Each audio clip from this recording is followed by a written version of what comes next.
La Plata, integrante de Mumalá, para hablar del nuevo informe que presentaron en relación a los femicidios.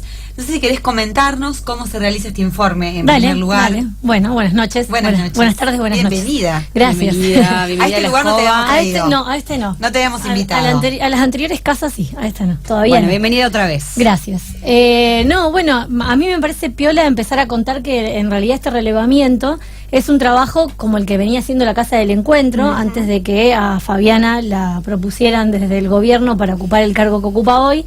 Que se hacía a partir de la lectura de los medios gráficos donde se publican las noticias que hace ya unos cuantos años se llaman femicidios. Por lo tanto, es bastante coincidente siempre con el que el último año, por ejemplo, tira la Corte Nacional, pero siempre nos parece importante aclarar que sigue siendo inexacto porque hay muchos casos que no se publican primero como femicidios y después los que no se publican directamente. Claro. Esto es un relevamiento que se hace a lo largo y ancho del país con equipos de compañeras de Mumalá, que es el Frente de Mujeres de Libres del Sur, donde se hace este relevamiento de todos los medios gráficos con estas noticias, y en este caso el corte fue desde 1 de enero de este año, porque habíamos ya presentado el del año anterior, hasta el 10 de noviembre, hace unos días atrás, que fue cuando lo presentamos. Y bueno, es un trabajo que realizan nuestras compañeras. Sí. ¿Cuáles fueron los principales datos que encontraron, más allá de que hay un número que ahora nos los vas a contar, que como decía, seguramente se nos escapan, lamentablemente se nos están escapando otros, pero qué otros datos quizás le llamaron la atención de ese relevamiento que se hace desde lo mediático? Sí, bueno, más allá del número de femicidios, de mujeres asesinadas en distintas situaciones de violencia, nosotros tratamos de que sea lo más completo posible, porque lo que decimos con este relevamiento es que debieran ser, todavía sigue siendo una exigencia, datos que el propio Estado se encargue de recopilar, porque cómo es posible que después intente generar políticas públicas si no sabe qué es lo que tiene, de lo que se tiene que ocupar. Claro. En este caso el número de femicidios fue de 216 casos, 191 de esos casos son de femicidios directos, de mujeres asesinadas, y hay otra partecita que es el restante, que son femicidios vinculados. Contamos también los travesticidios porque es la población más vulnerada aparte, y bueno, y justamente su proyección de vida de la mayoría de esa población no supera los 35 años, entonces es un dato que para nosotros es fundamental que se incorpore. De estos datos, lo principal objetivo es asociarlo a el presupuesto que se acaba de votar en el Congreso, que tiene que ver con las políticas de ajuste que se negociaron con el FMI y que nos van a afectar a todos en nuestro país y a todas, pero en particular a las mujeres, que somos las que sufrimos doblemente ese ajuste.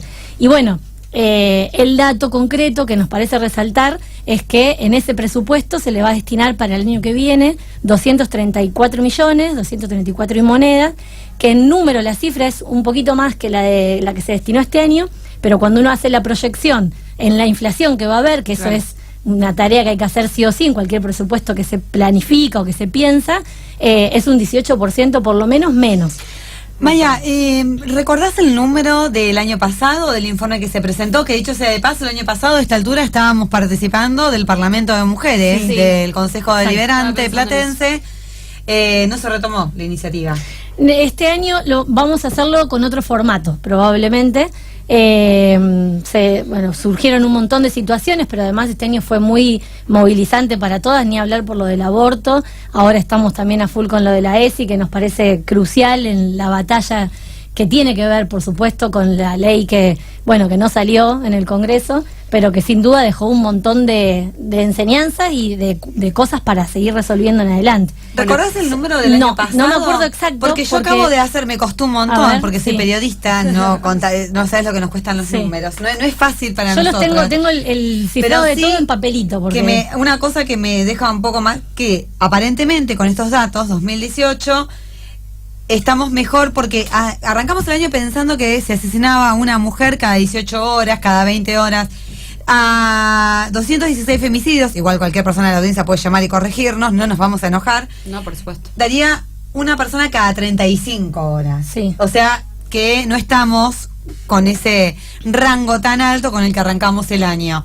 igual es altísimo. El año pasado era una cada 36, así que... Sí, y de todas formas que cuando nosotros hacemos el reglamento también nos miramos, por lo menos a llegar a diciembre, que en los primeros meses, como en los últimos meses, los picos varían. Exacto. Tiene que ver con la fecha, con el contexto de fiestas, de alcohol, de un montón de otras situaciones, y ni hablar que cuando encima se profundiza el ajuste o la pobreza, la violencia también en paralelo aumenta. Eso te iba a decir, recién estábamos hablando hace un ratito, comentando justamente cómo se nos negó el derecho al aborto legal, seguro y gratuito, se nos dijo, bueno, pero esto se arregla con educación, se nos niega la ESI, cada vez aparece, el gobierno, tanto municipal como bonaerense como nacional, sigue demostrando en estos presupuestos también. La verdad que no vi los números de provincia. Bueno, ahí hay un dato alarmante, porque además en el número total, que yo dije 216 femicidios, es un relevamiento nacional. Pero en la provincia encabeza la ciudad de La Plata, con 5 femicidios, de los contados, ¿no? Y no es un dato menor, porque somos la capital, porque se supone que acá se ha hecho una fuerte campaña, sobre todo de la gobernadora, con la línea telefónica, que ni hablar todos los problemitas hacia adentro, porque ahí se la promocionó de una manera increíble durante su campaña, y después no tuvieron el menor recaudo de echar trabajadoras, en qué condiciones las que siguen estando, pero además cuánto da abasto. La otra vez me preguntaban en un programa si el número de denuncias sigue aumentando, y lo cierto es que más se promociona la línea. Es cierto que se crece el número de llamadas y incluso de denuncias en la comisaría, y nos pasa a nosotros también con las compañías en el barrio, que no solo por el trabajo de talleres y de campañas, si se quiere, sino porque, escuchan las publicidades y entienden que es una salida. El problema está después, que no funciona todo el resto del sistema. Y te agrego más, si pensamos... ¿Qué pasa después? Claro. Y si pensamos que la ciudad de La Plata, las mujeres que vivimos en la ciudad de La Plata, tenemos mayor acceso a quizás los organismos a donde tenés que acercarte. Imagínate, si la ciudad de La Plata encabeza, el resto de las mujeres de otros lugares donde para poder llegar a la comisaría, para poder llegar a, tribunales de La Plata, tienen que hacer un recorrido que ya sabemos que implica una cuestión económica, un montón de cosas que la justicia no podía. Y aún sigue sucediendo que en un montón de comisarías de los barrios todavía no te quieren tomar la denuncia, algo que se supone que como parte de la campaña de llamar y demás se promocionaba, tenés que saber que te pueden tomar la denuncia, te tienen que tomar la denuncia, no te pueden tomar. En cualquier comisaría todavía nosotros seguimos teniendo ese problema, y es un reclamo constante. Y con esto de lo otro que no funciona después que haces la llamada o que vas a la comisaría, porque ahora promocionaron también hace poquito una app, además de que tenés que tener internet, un teléfono con Android y crédito, para poder hacer la denuncia sin tener que venir hasta la comisaría, o si no te la tomaron en el barrio. Por supuesto con todas las limitaciones que eso tiene, pero supongamos que es una manera más, una herramienta más que complementa, si se quiere, podemos tratar de entender para qué funciona. Lo cierto es que después nosotros del relevamiento, por ejemplo, sabemos que el 22%, lo miro para no pifiarle en el número, tenían denuncias previas, y de eso un buen porcentaje, el 12%, tenían medidas de protección, la perimetral u otras, botón antipánico y demás, y las mataron igual. O sea, hay una parte grande del sistema, ni hablar de la justicia, y todo lo burocrático y lo que eso implica, poder ir a una comisaría con los pibes encima, saliendo de tu casa, qué pasa con el refugio, hay un montón de cuestiones que como no funcionan, hacer una denuncia te es un arma de doble filo, porque querés ir a denunciar, pero sabés que viene peor después, porque la perimetral no funciona, tu esposo, tu compañero, novio, pareja o quien sea, encima sabe que lo denunciaste. Es peor. Y la situación se complejiza, entonces genera más miedo, de mínima genera más miedo. Acá estoy leyendo que también entre los datos que a mí el 39% corresponde a parejas, el 22% a exparejas, ese número bajó. Durante un montón de tiempo fue el 33%. Subió el porcentaje de conocido, familiar. El de conocidos 14%, familiar 18%, sin datos 3%, desconocidos 4%. Me parece que el dato más alarmante es que el 67% de los 216 femicidios fueron en el hogar de la víctima, ¿no? En el ámbito privado. Sí. El 11% en la vía pública, el 6% en un descampado, con los miedos que nos genera todo el tiempo a las mujeres, la vía pública, y lo segura que nos creen o nos quieren hacer creer que estamos en el ámbito privado. el mayor porcentaje de femicidios se dio en el hogar de la víctima. Exacto. 4%, 6% en propiedad privada, 4% en la vivienda del agresor, 2% en el trabajo, 1,5% en hoteles y 1,5% sin datos. Me pregunto, y en la ciudad de La Plata, como recién conversábamos, en donde está declarada la emergencia en violencia de género, hemos participado. Ya caducó el proyecto y no vimos un solo centavo. Claro, se no sé cumplió ustedes, un pero... año, formamos una asamblea, organizaciones platenses, feministas como nosotras, conformamos una asamblea por el cumplimiento del año de la emergencia en violencia de género, a la cual, según los registros que teníamos, no se había destinado ni siquiera un peso por mujer, ¿no? Porque daba como 0,80 o 90 centavos, y el único presupuesto que había, que era de 300 y pico de mil pesos, había sido destinado a obras de infraestructura de uno solo de los lugares donde albergan mujeres víctimas de violencia de género, sin todo el otro que es personal, alimentación. De un refugio que se va a empezar a construir, ya está como promocionado, se viene el refugio municipal porque hay uno en un lugar donde se alquila, y bienvenido sea, pero todavía ni siquiera se empezó a construir. Entonces la verdad es que es bochornoso. Este año arrancó una primera reunión del Consejo Local donde fueron funcionarios, donde fue Ponce, el presidente del Consejo Deliberante, donde fueron concejalas de Cambiemos, y la verdad que era vergonzoso escuchar cuando le preguntábamos, bueno, hablemos de todo lo que quieran a partir de este año, pero ¿con qué plata vamos a contar? Porque la de la emergencia no la vimos, o si la vimos, explíquennos. Y bueno, no había manera de que nos pudieran decir un solo número, algo, lo que sea, no importa, pero bueno, destinamos a tal cosa. ¿Cuál es la política? De hecho, arrancó el refugio municipal este año con 2 meses sin recibir mercadería para las personas que estaban ahí, alimentos. Cosas que uno se va enterando porque justamente utilizamos esa herramienta, porque caemos con compañeras a ver cómo resolvemos una situación de emergencia, y resulta que nos enteramos que adentro no tenían alimentos y alguien voluntariamente iba y llevaba. O sea, es extremo. Maya, hay una cosa que hemos conversado varias veces acá, que tiene que ver con esta cantidad de scratches que aparecen en redes sociales o en facultades o en organizaciones. Muchas veces responde justamente a la falta de avance en cuanto a la justicia. Cuando vos vas a hacer una denuncia y no te la toman, nosotros acá siempre decimos que siempre hay que hacer la denuncia, y siempre decimos que cuando una mujer toma esa decisión que es tan difícil, tan dolorosa, siempre tiene que acercarse a una organización, a algún espacio de mujeres donde pueda estar contenida desde lo emocional, porque es muy difícil atravesarlo, y también desde lo legal, porque justamente tenemos tantas dificultades. Pero insistimos, no sé cuál es la mirada que tienen ustedes de Mualá, la importancia de siempre hacer la denuncia, no solamente para preservar a la mujer en el ámbito de la justicia, porque en las redes sociales eso después no va a valer frente a la justicia, sí, y además porque después nos mandan ellos cartadocumentos a nosotras y todo ese mecanismo, pero también porque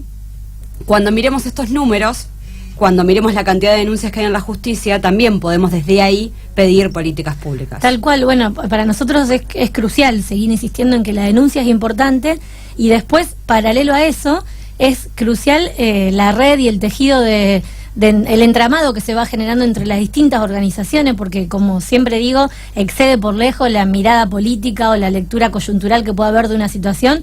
Acá hay algo que, si nos hermana y nos pone en común, es que cuando hay violencia vamos a salir a defender esa situación y todo el resto queda atrás. Y me parece que eso es un desafío constante, porque hay que practicarlo, hay que llevarlo a la práctica, pero además es una enseñanza que genera una fortaleza impresionante del movimiento feminista y hace que uno no se sienta tan solo en esa tarea, porque nuestra tarea como organización no es tapar con parches lo que debe garantizar el Estado, pero lo cierto es que una buena parte de vidas a veces hasta se salvan o viven situaciones mucho menos violentas, porque hay una red de organizaciones que está acompañando eso. Y lo legal es crucial, pero también lo emocional. Hoy no contamos con ningún espacio que de verdad le pueda dar una contención a esa persona.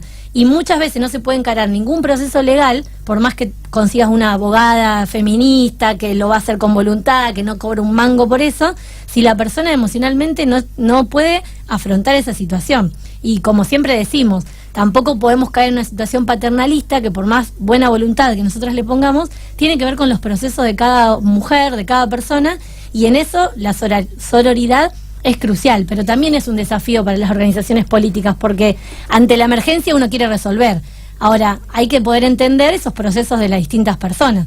Lo que no podemos no entender, o sea, no dejar pasar es el rol que tiene que cumplir el Estado, que esos espacios tienen que estar, que hoy siguen laburando las que laburan por 2 mangos, y bueno, no existen, no hay políticas públicas. No hay un programa integral. Nosotros desde el año pasado habíamos presentado desde Viaje en Escoba la propuesta, y además lo habíamos hecho con Silvina Perugino, ¿no? Nos había aportado algunas ideas de un programa integral. O sea, hay que tener una mirada global del tema y que todas estas cosas que estamos hablando, además, cuando vos trabajás territorialmente y tenés vínculo con las mujeres, tienen una situación de violencia de género, pero no tienen vacante en la escuela, no pueden desarrollarse profesionalmente, no tienen trabajo. Hace muy poco estábamos con una situación de una compañera que se había separado de su pareja, que la violentaba con un bebé de 8 meses, y no encontrábamos ningún jardín maternal que pudiera hacerse, que ella pudiera llevarlo para poder conseguir trabajo. O sea, no podía trabajar, no tenía plata, se había ido del hogar. ¿Y a dónde se supone que va esa compañera? Entonces me parece que esas son las situaciones que nos hacen repensar todo el tiempo que la realidad es que el Estado no solo no desarrolla una política, sino que no hay una mirada, porque que haga una cosa suelta, que haga otra cosa suelta. Ya hoy sabemos que la violencia de género debe ser atendida en forma integral a la víctima y a su grupo familiar, porque muy pocas veces es una persona sola. Por lo general hay un grupo familiar al cual hay que darle asistencia toda. Y recordemos que la licencia por violencia de género está aprobada y que no hay ningún sistema de licencias en el cual se pueda cargar. Por lo tanto, no te la pueden otorgar. Claro. O sea, está aprobada, pero no se puede implementar. Como tantas leyes que están, incluso leyes muy buenas que están aprobadas hace años. Ya, te vas a descuento porque te tienen que poner otra cosa. Hacerte con aviso, claro. No sé. Y ya lo hemos dicho muchas veces, pero es importante decir que es muy importante esas licencias en Provincia de Buenos Aires y que se implemente también, que se apruebe también a nivel nacional, porque cuando una mujer pide carpeta psiquiátrica para poder quedarse en su casa y resolver todo lo que hay que resolver frente a una situación así, después, durante el juicio, tenencia, cualquier cosa que suceda, así, en el caso de tener hijos, acusan a esa mujer de loca. Cuenta la carpeta psiquiátrica. Sí, porque además no es lo mismo. Una carpeta psiquiátrica, primero que no es la misma. ¿Cuántos varones ven tomando carpeta psiquiátrica? No tienen ninguna necesidad. Yo que soy empleada de la Administración Pública Provincial, si yo quiero acceder a un cargo de mayor jerarquía y lo quiero concursar y tengo carpeta psiquiátrica, en mi legajo no puedo concursar, no estoy en condiciones de coordinar, de ser jefa, de tener personal a cargo porque tengo una licencia psiquiátrica. Entonces, hasta desde ese lugar, ¿no? Y además eso tiene un estigma, porque si hay algo que nos tildan a las mujeres, a nosotros no nos importa nada, que nos tilden de brujas, locas, pero es de locas. Y que todo el tiempo, para resolver situaciones que son productos del sistema patriarcal, nos tenemos que sacar carpeta psiquiátrica, es como hacerle el caldo gordo. Legitimar la idea de que nosotras no estamos bien. Somos para algunas cosas. Nos falta como una... Claro, nos matan y bueno, no somos inestables, somos inestables, por ahí nos agarra... Por ahí lo merecíamos, sí. ¿No? No, y a mí me parece un dato importante también de del relevamiento de femicidios, porque en esto tiene que ver la ESI y viene más profundamente la ley del aborto y demás. Del relevamiento que nosotros hicimos, 14 femicidios son de niñas y adolescentes, menores de 15. Y entre otras cosas, una buena parte de ellas estuvo desaparecida y fue también con familiares. Entonces...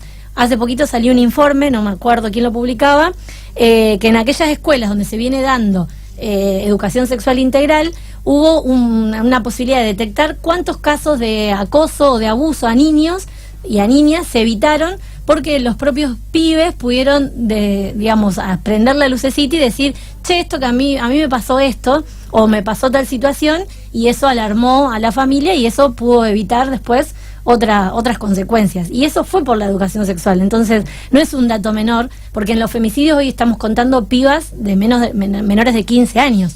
Bueno, los últimos casos además fueron totalmente crueles y eso a veces hace que sea más fuerte la noticia, pero sucede. A mí me parece que además la educación sexual integral también tiene que ver con poner en escena y en debate otros aspectos, porque cuando en la adolescencia hay un montón de noviazgos violentos, hay naturalizadas conductas que cuando se dan en el marco de la educación sexual integral también llega a las casas, a las familias, a la escuela y genera protocolos de actuación que si no se tienen. Un montón de escuelas pasan por algunas áreas de conflicto y no las saben resolver y no tienen educación sexual integral. Y entonces ahí se vuelve a victimizar a la mujer, se la estigmatiza o a las jóvenes o a las niñas, y me parece que es importante que esos debates se den en el marco de lo que es la ley de educación sexual integral, que hoy también nos la quieren negar, ¿no? Así que... Bueno, una de las preguntas o de pedidos de informes que han entrado en el Parlamento de Mujeres en varios fue preguntarle a la Dirección de Políticas de Género de nuestra municipalidad, porque hizo mucha campaña, o por lo menos hizo alguna campaña con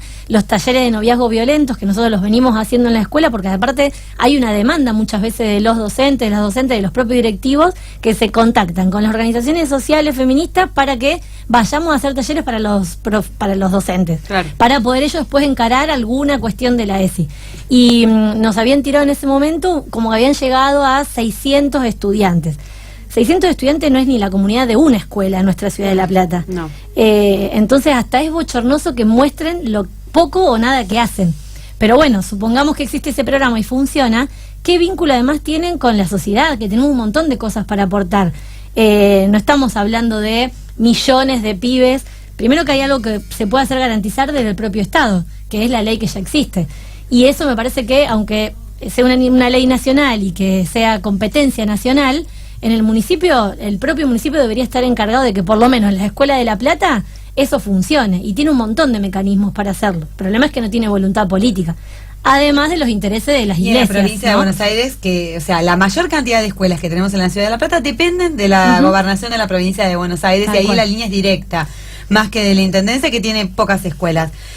Para ir cerrando, también es importante que cuando molestamos mucho con esto de que los docentes intervienen en situaciones o realizan acciones que están vinculadas a la violencia de género, lo que nos parece es que desde ese lugar de poder que tiene el docente legitima situaciones y naturaliza situaciones. Entonces, poder denunciar que las niñas, las jóvenes, las mujeres estudiantes, docentes y colegas de esos varones que llevan adelante violencia de género, se permita en las escuelas, y esto también va en el marco de la educación sexual integral, ámbitos de denuncia que sean sanos para las personas, porque si no termina como en una guerra a veces, donde unos dicen una cosa, otro otra, pero es bueno, por lo general, de lo que sabemos acá, los varones que teníamos cercanos y que eran violentos y eran simpáticos. ¿Sabes que si eran buenos, eran simpáticos, eran copados? Era el copado de la organización, era el copado de la escuela, era el docente con más, ¿no? Con más onda, pero era el que siempre te tiraba ese tip. Sí, tal cual. Así que para ir repensando algunas situaciones. Estaba terminando, dije voy a terminar, pasó Abril, me hizo así, me perdí. No sé por dónde voy, me perdí la escoba.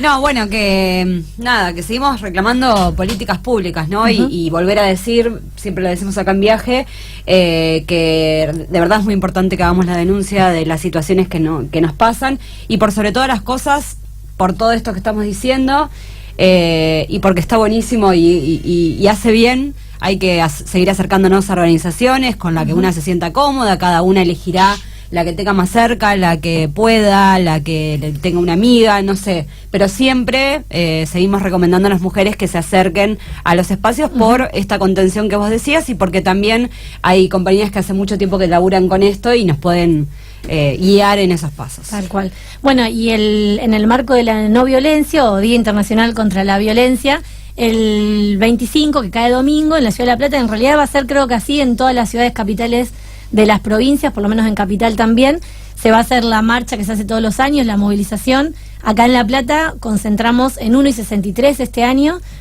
convocados de toda la multisectorial y de todas las organizaciones que obviamente participan.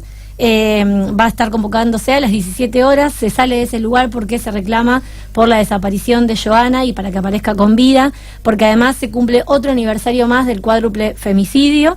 Y bueno, porque seguimos reclamando justicia por Sandra. Este año se abrió la Casa Sandra Ayala Gamboa en oficinas que dependen del Ministerio, pero que en ese caso particular depende de la Secretaría de Derechos Humanos de la provincia, con todo lo que eso implica y con todos los desafíos y las nuevas luchas que también involucra ocupar ese lugar, porque hay objetivos que cumplir. Y lejos de conformarnos con que, bueno, logramos una partecita de lo que se quería, sobre todo para Nelly es muy importante que se la siga acompañando en todo lo que se viene ahora, que es que ese lugar funcione como lo pensamos. Así que a las 5, en 1:63, el lunes. El lunes, pensé que era el domingo. No, se va a hacer el lunes 26. Arranqué queriendo decir eso y me perdí. Nos perdimos todas. Entonces, el lunes 26 en Uni63 a las 5 de la tarde. Se traslada porque ese día se cumplen los distintos aniversarios, entonces se hizo algo para que caiga todo junto. Bien. Sí, igual vamos cerrando. Yo... Este año 2 cosas cayeron, ahora me estoy perdiendo, domingo y la pasamos al lunes. Para las mujeres trabajadoras, eso es yo, cuando cae domingo digo, bien, puedo ir, lo pasan al lunes, ya salgo a las 6 de la tarde, me perdí. Maya, esto es viaje en escoba, esto es una aquelarre, es así como nos ves, somos desorganizadas y nos encanta. Si algo que nos... Bueno, para algunas cosas tenemos estructura, pero no para bueno, todas. pero... Ya la estructura es un poco patriarcal. Tampoco. Y nos gusta cuando traemos por primera vez una persona al estudio, vos ya has pasado por acá, pero es la primera vez que estás en Realpolitik, preguntarte cuándo vos te sentís una bruja o te sentiste una bruja. Últimamente me siento bruja en varias circunstancias, pero me parece que es uno de los mejores momentos es cuando estamos en reuniones entre compañeros.